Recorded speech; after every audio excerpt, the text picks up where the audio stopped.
Welcome to my YouTube automotive channel. In today's video I have a 2008 Dodge Charger and I will show you what you can try doing in case your trunk release button on your key fob is not working and both other buttons do work, and also what to do in case your trunk release button in the cabin is not working.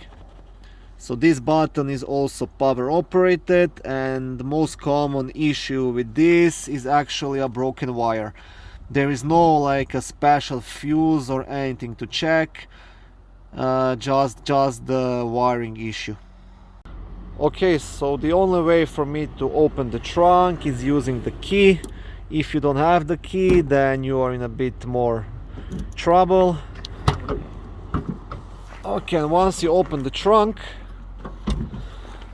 there is this rubber sleeve right here, and what happens with time, how you keep opening and closing this hood, you can see that this sleeve is moving, it's working, and the wires inside get damaged and they crack.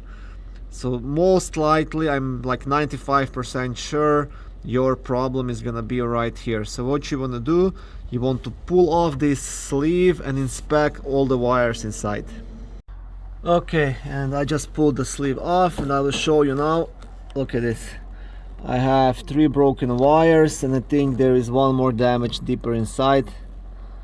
Yeah, I hope you can see it.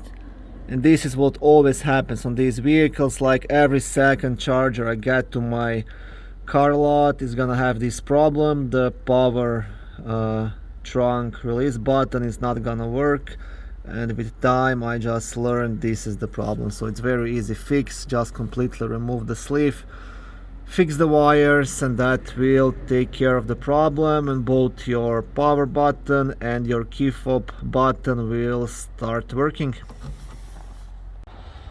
Okay, thank you for watching this short video. I hope it was helpful and educational. If it was, please like it and consider subscribing and joining my YouTube automotive channel. On my channel there is lots of how-to videos, do-it-yourself videos, car reviews, product reviews and other similar automotive topics.